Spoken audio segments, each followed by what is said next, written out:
ഏറ്റവും best okay ഇന്ത്യയിലെ ഏറ്റവും best one of the best equipments സാധനങ്ങളുണ്ട് അഥവാ മീഡിയ സ്റ്റഡീസ് മീഡിയ ഫിലിം ഒരു ഫിലിം ഇൻസ്റ്റിറ്റ്യൂട്ട് എന്ന് തന്നെ പറയാൻ പറ്റിയ ഒരു ഇൻസ്റ്റിറ്റ്യൂട്ട് ആണ് JK മാസ് കമ്മ്യൂണിക്കേഷൻ സെന്റർ. കുറെ അധികം ജേർണലിസ്റ്റുകള്, കുറെ അധികം സിനിമാറ്റോഗ്രാഫേഴ്സ്, ഡയറക്ടേഴ്സ്, അങ്ങനത്തെ കുറെ ആൾക്കാര് അലുമിനീസിന്റെ ഫെയിം ഉള്ള ഒരു കോളേജാണ്. അപ്പോൾ ഈ മൊത്തം സെന്ററിന്റെ ഒരു ഡിഫറെന്റ് ആയിട്ടുള്ളത് സെന്ററിന്റെ എക്യുപ്മെന്റ്സ് ആണ് ഒരു പക്ഷെ ഏറ്റവും ഡിഫറെന്റ് ആയിട്ടുള്ളത്. അഥവാ ബാക്കിയുള്ള കുറെ ജേർണലിസം കോഴ്സും media and mass communication course ധാരാളം ഇൻസ്റ്റിറ്റ്യൂഷനിൽ ഇന്ത്യയിലുണ്ട്.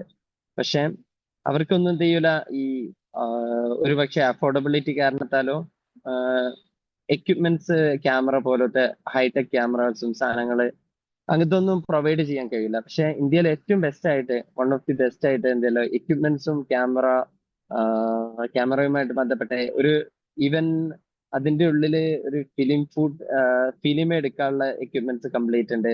ഒരു ഫുൾ ഫ്ലെഡ്ജഡ് ഫിലിം എടുക്കാനുള്ള എക്യുപ്മെന്റ്സും കിട്ടും.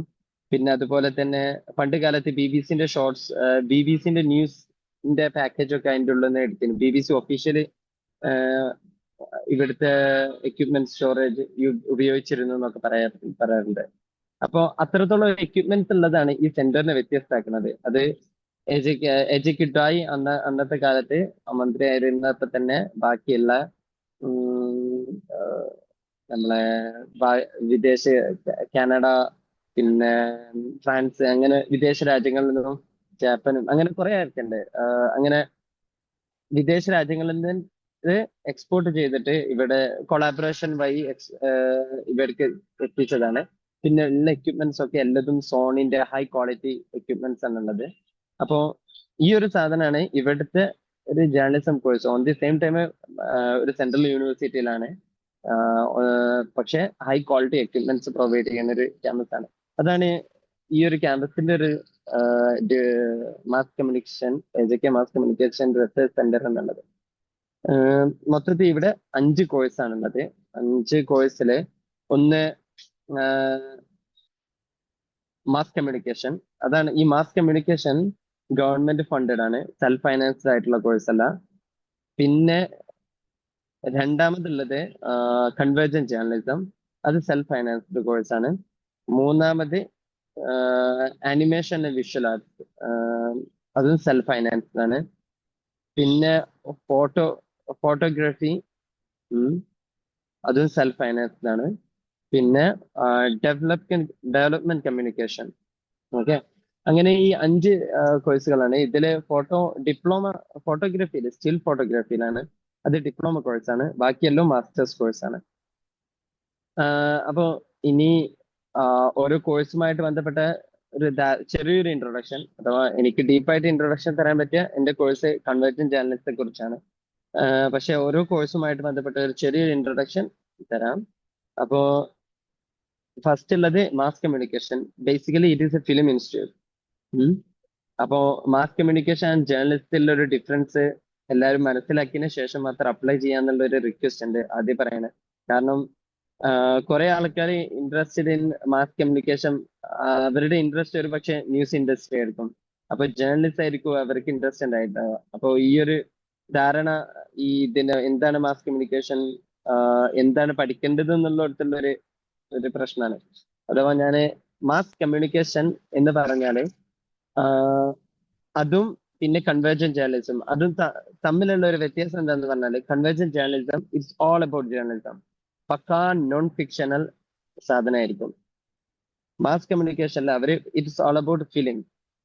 They will create the documentaries, that is one line. അവര് ഡോക്യുമെന്ററി ഉണ്ടാക്കും, പക്ഷെ അവര് അധികമായിട്ടും അവര് ചെയ്യുക ഫിക്ഷണൽ കോണ്ടന്റ് ആയിട്ട് ചെയ്യായിരിക്കും. അതുകൊണ്ട് തന്നെ ഫിക്ഷണൽ കോണ്ടന്റ് ആയതുകൊണ്ട് തന്നെ അവർക്ക് അതും സെൽഫ് ഫൈനാൻസ്ഡ് അല്ലാത്ത ഗവൺമെന്റ് ഫണ്ടഡ് ആയിട്ടുള്ള കോഴ്സ് ആയതുകൊണ്ട് തന്നെ അവർക്ക് ഒരുപക്ഷെ ഏറ്റവും കൂടുതൽ അഡ്വാൻസ്ഡ് ആയിട്ടുള്ള എക്യുപ്മെന്റ്സ് മാസ് കമ്മ്യൂണിക്കേഷൻ ആണ് ലഭിക്കാറ്. എക്യുപ്മെന്റ്സും സാധനങ്ങളൊക്കെ ഏറ്റവും കൂടുതൽ അഡ്വാൻസ്ഡ് ആയിട്ട് ലഭിക്കാറ് മാസ് കമ്മ്യൂണിക്കേഷനിലാണ്. അപ്പം മാസ് കമ്മ്യൂണിക്കേഷൻ എന്ന് പറഞ്ഞാല് അത് പക്ക ഒരു ഫിലിം ഇൻസ്റ്റിറ്റ്യൂട്ടിന്റെ, അഥവാ നമ്മളെ പുനെ ഫിലിം ഇൻസ്റ്റിറ്റ്യൂട്ടിന്റെ ഒരു അഫോർഡബിൾ വേർഷൻ എന്നൊക്കെ പറയാൻ പറ്റും. കാരണം നല്ല ഫിലിമോട്ടോഗ്രാഫേഴ്സും അഡ്വാൻസ്ഡ് ടെക്നിക്സും അങ്ങനെ പഠിപ്പിക്കുന്ന ഒരു ഇതാണ്. പിന്നെ ജേർണലിസം എന്ന് പറഞ്ഞാല് ആഹ് ഒരു റെപ്യൂട്ടഡ് ആയിട്ടുള്ള ഒരു ഡിപ്പാർട്ട്മെന്റ് ആണ് അവിടെ തന്നെ. അപ്പോ കുറെ ആൾക്കാർ, ഫോർ എക്സാമ്പിൾ നമ്മളെ ബർക്കാദത്ത്, അങ്ങനെ കുറെ റെപ്യൂട്ടഡ് ആയിട്ടുള്ള ജേർണലിസ്റ്റുകളുള്ള ഒരു ഇതാണ്. അഥവാ 2019 ഔട്ട്ലുക്കിന്റെ റാങ്കിങ്ങിലോ, അഥവാ ഏഷ്യയിലെ വൺ ഓഫ് ദി ബെസ്റ്റ്, അങ്ങനെ ഔട്ട്ലുക്കിന്റെ ഏഷ്യയിലെ one of the best journalism ഇൻസ്റ്റിറ്റ്യൂട്ടോ, അങ്ങനെ കുറെ അവാർഡൊക്കെ കിട്ടിയിട്ടുണ്ട് ജേർണലിസം ഇൻസ്റ്റിറ്റ്യൂട്ടിന്. അപ്പോ ജേർണലിസം ആൻഡ് മാസ് കമ്മ്യൂണിക്കേഷനിലെ ഡിഫറൻസ് ആദ്യം ഞാൻ പറഞ്ഞുതരാം. ജേർണലിസം എന്ന് പറഞ്ഞാൽ വാർത്ത അഥവാ കൺവേർജൻ ജേർണലിസ്റ്റ് ആണ്. അഥവാ പ്രിന്റ്, പത്രം, ഡിജിറ്റൽ പ്ലാറ്റ്ഫോംസ്, പിന്നെ ടി വി, ഈ മൂന്ന് മീഡിയ പ്ലാറ്റ്ഫോമുകൾ ഒരുമിച്ചിട്ട് പഠിപ്പിക്കുന്ന ഒരു സ്ഥാപനമാണ്. ബേസിക്കലി ഈ എജുകെ എൻ സി ആർ ടിന്റെ ഒരു ക്യാരക്ടറിസ്റ്റിക്സ് മനസ്സിലാക്കേണ്ട ഒരു ക്യാരക്ടറിസ്റ്റിക്സ് ആണ്. അഥവാ ഇത് പക്കാ പ്രാക്ടിക്കൽ കോഴ്സാണ്. All course N C R ടിയിലെ എല്ലാ കോഴ്സും പ്രാക്ടിക്കൽ കോഴ്സാണ്. അപ്പൊ if you are interested in academics than the practical things, ഇപ്പോഴുള്ള അവസ്ഥയിൽ എജുകെ N C R T suitable ആവണം എന്ന് ഞാൻ പറയില്ല. അഥവാ നിങ്ങൾക്കൊരു പ്രാക്ടിക്കൽ ആയിട്ട് സാധനങ്ങളെ കിട്ടണമെങ്കിലാണ് എജുകെ N C R T more. കാരണം പ്രൊഫഷണൽ കോഴ്സിന് പ്രാക്ടിക്കൽ സാധനമാണ് ഏറ്റവും കൂടുതൽ ആവശ്യം എന്നുള്ളതുകൊണ്ടാണ്. അപ്പോ അപ്പൊ ഈ ഒരു ജേർണലിസം കോഴ്സ് ആണെങ്കിലും, അഥവാ ഇതിൽ പ്രിന്റ് ഉണ്ട്, അവിടെ ഡിജിറ്റൽ പ്ലാറ്റ്ഫോംസ് ഉണ്ട്, അവിടെ വീഡിയോ പ്ലാറ്റ്ഫോംസ് ഉണ്ട്, സ്ട്രീം ടി വി പ്ലാറ്റ്ഫോംസ് ഉണ്ട്. പക്ഷെ എല്ലാ പ്ലാറ്റ്ഫോംസിലാണെങ്കിലും നിങ്ങൾക്ക് അവിടെ തിയറികളിലേക്കാളും കൂടുതൽ പ്രാക്ടിക്കൽ ആയിട്ടുള്ള നോളജ് ആയിരിക്കും ഉണ്ടാവുക. അത് ഫോർ എക്സാമ്പിൾ നിങ്ങളോട് പറയാം, മേജർ ആയിട്ട് എന്ത് ചെയ്യുക, ഇന്ന ഒരു ടോപ്പിക് സെലക്ട് ചെയ്യാൻ പറയും, നിങ്ങളുടെ എക്യുപ്മെന്റ്സ് തരും, എക്യുപ്മെന്റ്സ് ഒന്ന് ഷൂട്ട് ചെയ്തിട്ട് ന്യൂസ് പാക്കേജ് ഉണ്ടാക്കുക. അതാണ് ഒരു സെമസ്റ്ററിലെ ഒരു വർക്ക്, ഒരു ഇതിന്റെ പീരീഡ്. അപ്പോ പലതിനും എക്സാം ഉണ്ടാവില്ല. പലതും എന്താണ് പ്രൊജക്ട്, നമ്മളെ ഏൽപ്പിച്ച പ്രൊജക്ട് എന്ത് ചെയ്യുക, കാണിച്ചു കൊടുക്കുക. കാണിച്ചു കൊടുത്തതിന്റെ പ്രൊജക്ടിന്റെ ബേസ് ചെയ്തിട്ടുള്ള ഇന്റർവ്യൂ ആയിട്ട്, ഇപ്പം വൈവ വോഴ്സ് ആയിരിക്കും എന്തുണ്ടാവുക, എക്സാം ആയിട്ടുണ്ടാവുക. പിന്നെ അത് മാസ് കമ്മ്യൂണിക്കേഷനും സെയിം ആയിട്ട് തന്നെ. പിന്നെ രണ്ട് മൂന്ന് കുറെ തിയറി സബ്ജക്റ്റുകൾ ഉണ്ടാകും. പക്ഷെ majorly focused on the practical side ആണ്. ഒരു സെമസ്റ്ററിലെ ഏറ്റവും വലിയ, ഫോർ എക്സാമ്പിൾ കൺവേർജൻ ജേർണലിസ്റ്റിന്റെ ഒരു കാര്യം പറഞ്ഞാൽ, ഫസ്റ്റ് സെമ്മിന് ഏറ്റവും കൂടുതൽ ഉണ്ടാകുക ഇൻഡിസൈന് ഇതിലായിട്ട് പ്രിന്റ് ജേർണലിസ്റ്റിനെ കുറിച്ചായിരിക്കും ഫോക്കസ്. അപ്പൊ ഫസ്റ്റ് സെമ്മിന് നമുക്ക് ഒരു പത്രം ഇറക്കാണ്ടാകും, അഥവാ പക്ക പ്രൊഫഷണൽ ഒരു ന്യൂസ്. അതിൽ റേദർ ദാൻ ഒരു പത്രം പബ്ലിഷ് ചെയ്യാന്നതിന്റെ അപ്പുറത്തേക്ക് every news published in it will be original. അതിൽ ഓരോ ന്യൂസും ഒറിജിനൽ ന്യൂസ് ആയിരിക്കും, പക്ക പ്രൊഫഷണൽ ഒറിജിനൽ ന്യൂസ് ആയിരിക്കും. ആ ന്യൂസ് എഴുതാൻ ഒരു പക്ഷേ 2-3 മാസം എടുക്കും. കാരണം അത്രത്തോളം റിസർച്ചും അങ്ങനെ ന്യൂസ് റൈറ്റിംഗിന്റെ ഒരു ക്രൈറ്റീരിയയും സാധനങ്ങളാണ് അത് ചെയ്യുക. പിന്നെ സെക്കൻഡ് സെമ്മിൽ ഏകദേശം നമ്മുടെ കോഴ്സിൽ വരിക വീഡിയോ പാക്കേജ് ഉണ്ടാവും, ന്യൂസ് പാക്കേജിന്റെ വീഡിയോ, അഥവാ സാധാ ന്യൂസ് ചാനൽസിൽ നടക്കുന്ന സ്മോൾ പാക്കേജ്. തേർഡ് സെമ്മില് പക്ക ഫുൾ ഫ്ലഡ്ജ് ആയിട്ട് ഒരു ടി വി ഷോ നടത്താണ്ടാവും, ടി വിയിൽ ന്യൂസിന്റെ ഷോ നടത്താണ്ടാവും. ഫോർത്തില് തേർഡിൽ തന്നെ ഒരു സ്മോൾ ഡോക്യുമെന്ററി, ഡ്യൂറേഷൻ കുറഞ്ഞ ഒരു സ്മോൾ ഡോക്യുമെന്ററി ഉണ്ടാവും. പിന്നെ ഫോർത്തില് ഒരു ലാർജർ ഡോക്യുമെന്ററി ഉണ്ടാവും. ഇതാണ് മേജർ പ്രൊജക്ട്. ഇതിന്റെ കൂടെ വേറെ കുറെ സാധനങ്ങൾ ഉണ്ടാകും. ഇതുപോലെ തന്നെ മാസ് കമ്മ്യൂണിക്കേഷനിലും ഫസ്റ്റില് സൗണ്ട് ഡിസൈനിങ്, മ്യൂസിക്, അങ്ങനത്തെ കുറെ സാധനങ്ങൾ ഉണ്ടാവും. സെക്കൻഡില് അവർക്ക് കുറച്ച് ഷോട്ടുകൾ, അഡ്വാൻസ്ഡ് ആയിട്ടുള്ള ക്യാമറ എക്യുപ്മെന്റ്സ് ഉപയോഗിച്ചിട്ട് ലൈറ്റിംഗ് ഒക്കെ വെച്ചിട്ടുള്ള ഷോട്ട്സുകൾ ഉണ്ടാവും. ഫിക്ഷണൽ സ്റ്റോറി ബോർഡ് ചെയ്യാൻ, എങ്ങനെയാണ് ഒരു ഫിക്ഷണൽ സ്റ്റോറി ചെയ്യുക, എങ്ങനെയാണ് ഒരു മൂവി സ്ക്രിപ്റ്റ് ചെയ്യുക, അങ്ങനത്തെ കുറെ സാധനങ്ങൾ ഉണ്ടാവും. പിന്നെ ലാസ്റ്റ് എത്തുമ്പോൾ ഒരു അഡ്വാൻസ് ആയിട്ട് നല്ലൊരു ഡ്യൂറേഷൻ അത്ര ഇതുണ്ടാവില്ല, കാരണം ഭയങ്കര ഫിക്ഷണൽ ആയതുകൊണ്ട് എല്ലാവിധ ടെക്നോളജിയും സാധനങ്ങളും ഉപയോഗിച്ച് നല്ലൊരു ഫിക്ഷണൽ ഒരു കോണ്ടന്റ് ക്രിയേറ്റ് ചെയ്യുക എന്നുള്ളതായിരിക്കും മാസ് കമ്മ്യൂണിക്കേഷന്റെ സാധനങ്ങൾ. പിന്നെ ഉള്ളത് വിഷ്വൽ എഫക്റ്റ് അഥവാ V F X. V F എക്സിന്റെ തന്നെ അഡ്വാൻസ്ഡ് ആയിട്ടുള്ള ഒരു സെർട്ടൻ ഏരിയ വേറൊരു ഡിപ്പാർട്ട്മെന്റ് തന്നെ. കാരണം അത് മോർ ഓവർ ഗ്രൗണ്ടിൽ പോയി ഷൂട്ട് ചെയ്യുന്നതിന്റെ അപ്പുറത്തേക്ക് അവർക്ക് എന്താണ് ചെയ്യേണ്ടത്, അവർക്ക് VFX കമ്പ്യൂട്ടറിൽ ഓരോ ക്യാരക്ടർ ഉണ്ടാക്കിയിട്ട് ആ ക്യാരക്ടറിനെ അനിമേറ്റ് ചെയ്യുക എന്നുള്ള ഒരു റെസ്പോൺസിബിലിറ്റി ആക്കും. അപ്പോൾ അതിൻ്റെതായിട്ടുള്ള ഡിഫറൻസ് എനിക്ക് കുറച്ച് സുഹൃത്തുക്കളുണ്ട്, അതിലൂടെ ഉള്ള പരിചയം മാത്രമേ ഉള്ളൂ. അവർക്ക് കുറെ എഡിറ്റിംഗ് ടെക്നിക്സ്, കീയിങ്, അങ്ങനെ അതുപോലത്തെ കുറച്ച് എഡിറ്റിംഗ് ടെക്നിക്സ് ഒക്കെ ഉണ്ട്, അതൊക്കെ പഠിപ്പിക്കും. പിന്നെ ആഹ് അതിൻ്റെതായിട്ടുള്ള ഷോ, അങ്ങനത്തെ കുറെ കാര്യങ്ങളാണ് എന്തുള്ള VFX ഉള്ള. പക്ഷെ ഗ്രാഫിക്സ് ഡിസൈനിങ്, VFX എല്ലാവരും നമുക്ക് അറിയണ തന്നെ ആ സാധനങ്ങൾ കുറച്ച് അഡ്വാൻസ്ഡ് ലെവൽ. പിന്നുള്ളത് സ്റ്റിൽ ഫോട്ടോഗ്രാഫിയാണ്. സ്റ്റിൽ ഫോട്ടോഗ്രാഫിയില് മേജർ ആയിട്ട് ഉണ്ടാവുക, അഥവാ അതിൽ വീഡിയോ ഉണ്ടാക്കൂല സ്റ്റിൽ ഫോട്ടോഗ്രാഫിയില്, അഥവാ പക്കാ പ്രൊഫഷണൽ ആയിട്ട് സ്റ്റിൽ ഫോട്ടോഗ്രാഫി, പക്കാ ഫോട്ടോഗ്രാഫി തന്നെ, അത് ഡിപ്ലോമ കോഴ്സാണ്. പിന്നുള്ളത് ഡെവലപ്മെന്റ് കമ്മ്യൂണിക്കേഷൻ. അത് ഒരുപക്ഷെ ആർക്കും എന്താണിത് സാധനം അറിയാം. ഡെവലപ്മെന്റ് കമ്മ്യൂണിക്കേഷൻ എന്ന് പറഞ്ഞാല് ബേസിക്കലി ഇതൊക്കെ കമ്മ്യൂണിക്കേഷൻ അഥവാ വീഡിയോ എടുത്തിട്ടുള്ള ഒരു സിമിലർ സാധനം തന്നെയാണ്. പക്ഷെ ഇവര് ചെയ്യുക NGO വർക്കുകൾ, അഥവാ എന്തെങ്കിലും ഒരു ഡെവലപ്മെന്റ് പർപ്പസിനായിട്ടായിരിക്കും അവര് ഓരോ കാര്യങ്ങൾ ചെയ്യാം. അഥവാ ഈ ഒരു ഡെവലപ്മെന്റ് കമ്മ്യൂണിക്കേഷൻ ഒരു സോഷ്യൽ വർക്ക് ഡിപ്പാർട്ട്മെന്റിനുമായിട്ട് അലൈൻ ചെയ്യുന്നതാണ്. പിന്നെ ഇപ്പോൾ ഒരു ബൂമിങ് ഇൻഡസ്ട്രിയാണ് ഡെവലപ്മെന്റ് എന്നുള്ള കാരണം ഓൾമോസ്റ്റ് എല്ലാവർക്കും സിമ്പിൾ ആയിട്ട് പ്ലേസ്മെന്റ് ഒക്കെ കിട്ടുക. കാരണം NGOs എത്ര ഉണ്ടോ അത്രത്തോളം എന്തുണ്ടാകും, NGOന്റെ വർക്കുകളൊക്കെ റെക്കോർഡ് ചെയ്യാനുള്ള ആൾക്കാർ വേണ്ടി വരും. NGOന്റെ കമ്മ്യൂണിക്കേഷനെ നോക്കാനുള്ള ആൾക്കാർ വേണ്ടി വരും. പിന്നെ അത് ഗ്രൗണ്ടിൽ ചെയ്യുകയാണെങ്കിൽ അവിടുത്തെ PR വർക്ക് സാധനങ്ങളൊക്കെ നോക്കാൻ ആള് വേണ്ടി വരും. അപ്പൊ അക്കാരണത്താൽ ഒരു ബൂമിങ് ഇൻഡസ്ട്രിയാണ്. ഇതിൽ മെയിൻ ആയിട്ടുണ്ടാവുക ഒരു ഡെവലപ്മെന്റ് കാര്യങ്ങൾ ആയിട്ടുള്ള സാധനങ്ങൾ. ചിലപ്പോ അതോ ഇപ്പോഴത്തെ ആധുനിക കാലത്ത് ഡെവലപ്മെന്റ് എന്ന് പറയപ്പെടുന്ന പല കാര്യങ്ങൾക്കും NGOന്റെ NGOകൾ വർക്ക് ചെയ്യുക, അവരെ സപ്പോർട്ട് ചെയ്യുക. പിന്നെ LGBTQ അങ്ങനത്തെ അവയർനെസ്, അങ്ങനത്തെ ക്യാമ്പുകളും സാധനങ്ങളൊക്കെ ഉണ്ട്. അങ്ങനെയൊക്കെ ഒരു ഇൻക്ലൂഡഡ് ആയിട്ടുള്ള ഒരു സാധനമാണ് ഡെവലപ്മെന്റ് കമ്മ്യൂണിക്കേഷൻ എന്നുള്ളത്. അങ്ങനെയാണ് 5 ഡിപ്പാർട്ട്മെന്റ് ജാമിയ മില്ലിയ ഉള്ളത്. പിന്നെ മേജർ ആയിട്ട് എജിക്ക് NCRTന്റെ ഒരു ഡിഫറൻസ് എന്ന് പറഞ്ഞാല് ജാമിയ മില്ലിയയുടെ ഒരു പ്രസ്റ്റീജിയസ് ഇൻസ്റ്റിറ്റ്യൂഷൻ ആണ്. ഈവൻ കൾച്ചർ പോലും എന്താണ് കുറച്ച് ഡിഫറെന്റ് ആയിട്ടുള്ള ഒരു ഇതിലാണ് എജിക്ക് NCRTന്റെ ഉള്ളത്. അത് എജിക്ക് NCRTയിലുള്ള അഡ്മിഷൻ മെത്തേഡും കുറച്ച് ഡിഫറെന്റ് ആണ്. ഇവിടെ സാധാരണ ജാമ്യന്റെ എൻട്രൻസ് ടെസ്റ്റും ഡിഫറെന്റ് ആണ്. ഒബ്ജക്റ്റീവ് ടൈപ്പ് ക്വസ്റ്റ്യൻസിന് ഞാൻ ഇനി എന്നാല് എൻട്രൻസ് ടെസ്റ്റിനെ കുറിച്ച് കുറച്ച് പറയാം. അതായിരിക്കും ഒരുപക്ഷെ പെട്ടെന്ന് ഏറ്റവും അത്യാവശ്യമായിട്ടുള്ളത്. അപ്പോൾ എൻട്രൻസ് ടെസ്റ്റ് ഈ ഒരു എല്ലാ കോഴ്സുകളിലേക്കും 3 ടയർ ആയിട്ടുണ്ടാവാം. 1 admission test, 2 portfolio, 3 interview. Okay, first admission ടെസ്റ്റിനെ കുറിച്ച് പറയാം. അഡ്മിഷൻ ടെസ്റ്റ് എനിക്ക് പരിചയമുള്ളത് ഇതാണ്, mass communication and convergent journalism. അതിനെ കുറിച്ച് ഞാൻ പറയാനുള്ളൂ. അപ്പോൾ മാസ് കമ്മ്യൂണിക്കേഷനിലുള്ള ആൻഡ് കൺവേർജൻ ജേർണലിസത്തിൽ ഡിസ്ക്രിപ്റ്റീവ് ടൈപ്പ് ആണ് അഡ്മിഷൻ ടെസ്റ്റ് ഉണ്ടാവുക. 20% ഒബ്ജക്റ്റീവും ബാക്കി 80% ഡിസ്ക്രിപ്റ്റീവും. ചിലപ്പോ ചെറിയ ചെറിയ വ്യത്യാസം ഉണ്ടാവും കേട്ടോ പെർസെന്റേജിൽ. ഇപ്പോ അടുത്തായിട്ട് ഞാൻ ഏത് സമയത്ത് അങ്ങനെ ആയിരുന്നു. അപ്പോ ജേർണലിസത്തില് മെയിൻ ആയിട്ട് ചോദിക്കുക നിങ്ങളുടെ വാർത്തകയോടുള്ള എക്സ്പോഷർ എന്നുള്ളതിലുപരി നിങ്ങളുടെ റൈറ്റിംഗ് സ്കില്ലാണ്. ഈ 2 സാധനങ്ങളിലും നിങ്ങളുടെ റൈറ്റിംഗ് സ്കില്ലാണ് വെരി ഇമ്പോർട്ടന്റ്. നിങ്ങൾക്ക് എങ്ങനെ റൈറ്റിംഗ് നന്നായിട്ട് എഴുതാൻ പറ്റിയാൽ മാത്രമേ എന്ത് ചെയ്യുള്ളൂ, റൈറ്റിംഗിന്റെ പാർട്ട് ക്രാക്ക് ചെയ്യാൻ പറ്റുള്ളൂ. നന്നായിട്ട് എഴുതാൻ അറിയണം. അഥവാ ഒരു ഒരു ഒരു സാധനം, നിങ്ങൾ ചിലപ്പോൾ ന്യൂസ് ഒന്നും വായിക്കാത്ത ആളായിരിക്കും ഒരു പക്ഷേ, അതത്ര റെലവെന്റ് ആയിക്കൊള്ളുന്നില്ല. പക്ഷെ ന്യൂസ് വായിക്കണം. പക്ഷെ നിങ്ങളുടെ ഒരു കാര്യത്തെ നിങ്ങൾക്ക് ഒരു വിഷയം തന്നാൽ ആ വിഷയത്തിനെ കുറിച്ച് നിങ്ങൾക്ക് എങ്ങനെ എഴുതാൻ, എങ്ങനെ പ്രസന്റ് ചെയ്യാൻ പറ്റും.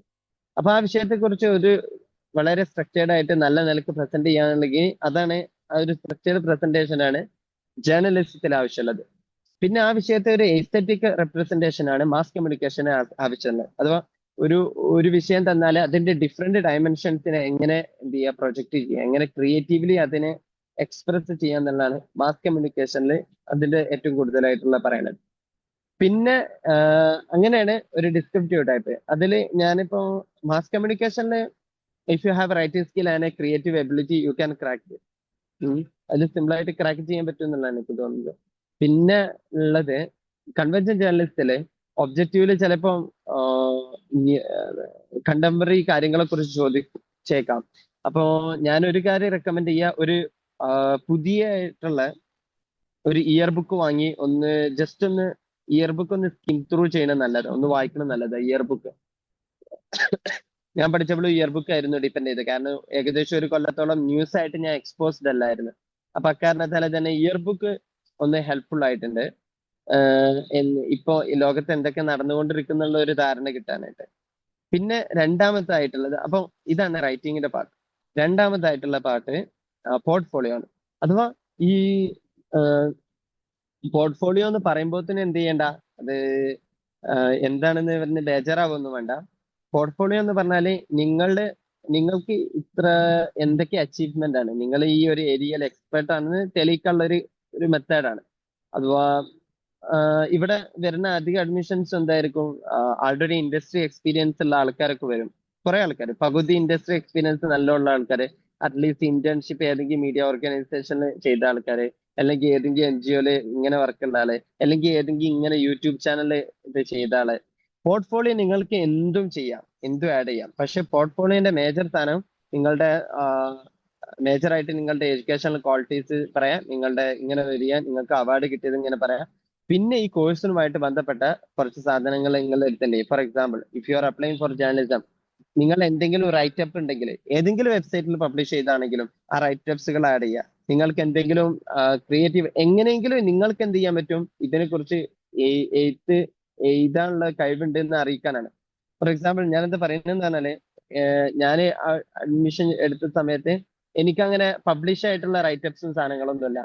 പക്ഷെ അക്കാലഘട്ടത്ത് അന്ന് ഞാനെന്ത് ചെയ്തതെന്ന് പറഞ്ഞാൽ, ഒരു വെബ്സൈറ്റ്, ഒരു ഡ്രാഫ്റ്റ് വെബ്സൈറ്റ് ഉണ്ടാക്കി. എന്നിട്ട് ഞാൻ എഴുതിയ എല്ലാ സാധനങ്ങളും അതിൽ അപ്ലോഡ് ചെയ്തിട്ട് ആ വെബ്സൈറ്റ് എന്ത് ചെയ്തു, നേരെ അതിന്റെ സ്ക്രീൻഷോട്ട് എടുത്തിട്ട് പോർട്ട്ഫോളിയോയിൽ ആഡ് ചെയ്യുക ചെയ്തത്.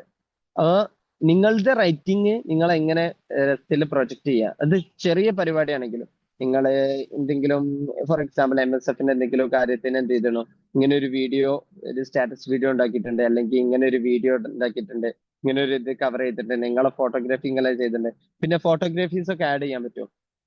ഇതിന്റെ നിങ്ങളെ ഇങ്ങനെ ഒരു ആണ്, അങ്ങനെ എന്ത് പോർട്ട്ഫോളിയോയിൽ ഒരു അലൈൻ ചെയ്തിട്ട് നല്ല നിലക്കൊന്നും ചെയ്യുക, പോർട്ട്ഫോളിയോ തയ്യാറാക്കുക. പോർട്ട്ഫോളിയോ സെക്കൻഡ്, നിങ്ങൾ എയ്ത്തിൽ സക്സസ് ആയാലും പിന്നെ പോർട്ട്ഫോളിയോയിൽ എന്തോ 55 മാർക്കോ എന്തെന്തോ ഒരു മാർക്ക് ഉണ്ട് ഏതായാലും.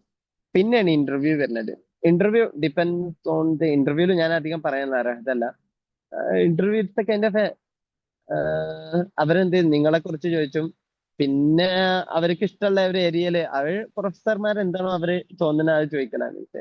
എന്നോട് ചോദിച്ചത് മേജർലി എന്തായിരുന്നു, ഞാൻ കേരളത്തിൽ നിന്നാന്ന് പറഞ്ഞപ്പോ നമ്മളെ കേരളത്തിൽ കുറെ ആൾക്കാർ സൗദി പോകുന്നത്, അപ്പൊ പെട്രോ എക്കണോമിക്സിനെ കുറിച്ചൊക്കെ മീൻസ് സൗദി, അത് അവരെ എന്താണോ നമ്മളെ ഒരു സാധനം പിക്കപ്പ് ചെയ്യുമല്ലോ എങ്ങനെ ചോദിക്കും. അപ്പൊ റേദർ ദാൻ ആൻസർ പറയാന്നുള്ളതിന്റെ അപ്പുറത്തേക്ക് എങ്ങനെ ഇത് പ്രൊജക്ട് ചെയ്യാൻ പറ്റും, ഡിഫറെന്റ്ലി പ്രൊജക്ട് ചെയ്യാൻ പറ്റും. പിന്നെ ജേർണലിസ്റ്റിലാണെങ്കിൽ നിങ്ങൾക്ക് ഒരു ന്യൂസ് ധാരണ, ന്യൂസിനെ കുറിച്ച് അറിയാം, നിങ്ങൾക്ക് ഈ ഇന്റർനാഷണൽ സാധനങ്ങളെ കുറിച്ച് കുറച്ച് ധാരണ ഒക്കെ ഉണ്ട് നിങ്ങൾക്ക്. പിന്നെ സാമൂഹിക കാര്യങ്ങളെ കുറച്ച് ധാരണ ഉണ്ട്, ന്യൂസിനെ കുറിച്ച് നല്ല അനലൈസ് ചെയ്യാൻ പറ്റും. അങ്ങനെ ഒരു ധാരണ ഉണ്ട് എന്നുള്ള അറിയിച്ചു കൊടുക്കലാണ് പോർട്ട്ഫോളിയോയിലുള്ളത്. അപ്പൊ ഇതാണ് മൂന്ന്. ഇതിൽ അഡ്മിഷൻ ഏകദേശം ഒരു 10 ദിവസത്തിന്റെ ഉള്ളിൽ, ഇന്റർവ്യൂവിന്റെ ഉള്ളിൽ 10 ദിവസത്തിന്റെ ഉള്ളിൽ തന്നെ അഡ്മിഷൻ നോട്ടിഫിക്കേഷൻ ഒക്കെ നിങ്ങൾക്ക് കിട്ടും. നിങ്ങളുടെ ഇൻഷാല്ലാ സക്സസ്ഫുൾ ആയിട്ട് അഡ്മിറ്റ് ചെയ്യപ്പെടും. അതാണ് മേജർ ആയിട്ട് ഈ കാര്യത്തിന്. കോഴ്സിന്റെ ഇൻട്രൊഡക്ഷൻ കഴിഞ്ഞു, പിന്നെ എങ്ങനെ അഡ്മിഷൻ പ്രോസസ്സിന്റെ ഇൻട്രൊഡക്ഷൻ കഴിഞ്ഞു, പിന്നെ അഡ്മിഷന്റെ ഡേറ്റും സാധനങ്ങൾ പ്രോസ്പെക്ടസ് നോക്കിയാൽ നിങ്ങൾക്ക് അഡ്മിഷനെ കുറിച്ച് കൂടുതൽ ധാരണ കിട്ടും. പിന്നെ ഏകദേശം കോഴ്സിന്റെ ഫീ കാരണത്താൽ ആരും എന്ത് ചെയ്യണ്ട, എഴുതാതിരിക്കരുതാ. പക്ഷെ കോഴ്സ് അഫോർഡബിൾ ആണെന്ന് നോക്കണം, നല്ലതാണ്. അപ്പോ കോഴ്സിന്റെ ഫീ ഏകദേശം ഇന്നടെ ഒരു 2000 രൂപ കൂടിയെന്ന് തോന്നുന്നു. പക്ഷെ ഉം. അഥവാ ആ മാസ് കമ്മ്യൂണിക്കേഷന് 79,000 ആണ് ഫസ്റ്റ് സെമ്മ്, 66,000 ആണ് സെക്കൻഡ് സെമ്മിനുള്ളത്. പിന്നെ കൺവെർജൻ ജേർണലിസ്റ്റിന് 88,720 ഫസ്റ്റ് സെമ്മ്, 76,320 സെക്കൻഡ് സെമ്മ്. പിന്നെ വിഷ്വൽ എഫക്ട്സ് അനിമേഷന് 87,000 ആണുള്ളത്.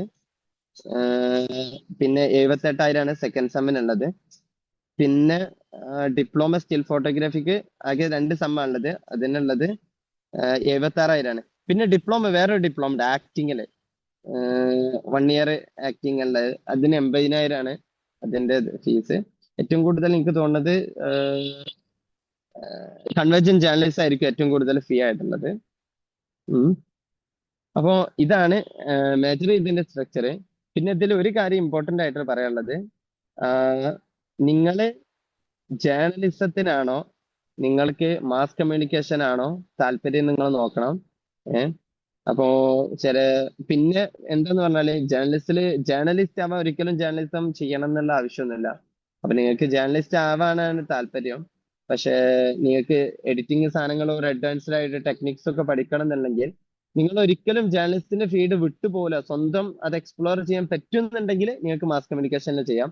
പിന്നെ ഒരു അച്ചീവ്മെന്റ് ആയിട്ട് നമ്മൾ ഇത് പറയാനുള്ളത്, ഈ കോഴ്സിൽ നിങ്ങൾ എൻറോൾ ചെയ്താൽ തന്നെ ഏകദേശം കുറെ 2-3 പബ്ലിഷിങ്ങും, അഥവാ ജേർണലിസ്റ്റിന്റെ കോഴ്സ് ആട്ടോ പറയുന്നത്, കുറച്ച് എഴുത്തും സാധനങ്ങളൊക്കെ പബ്ലിഷ് ചെയ്യാനുള്ള അവസരം കിട്ടും.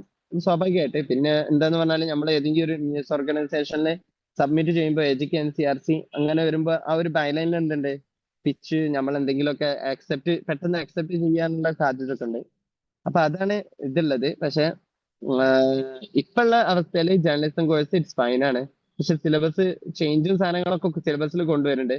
മോർ ലൈക്ക് അക്കാഡമിക് ആയിട്ടുള്ള ഒരു സിലബസ് ഇൻട്രൊഡ്യൂസ് ചെയ്യാൻ ഇവർ ശ്രമിച്ചുകൊണ്ടിരിക്കുന്നുണ്ട്. കൂടുതൽ പ്രാക്ടിക്കൽ കോഴ്സിന്റെ കുറച്ചിട്ട് അക്കാഡമിക് കുറച്ചും പാടെ കൂട്ടിയോ ഈ കൊല്ലം എന്നുള്ള ഒരു സംശയമുണ്ട് എനിക്ക്. അപ്പൊ അതൊക്കെയാണ് എനിക്ക് പറയാനുള്ളത്.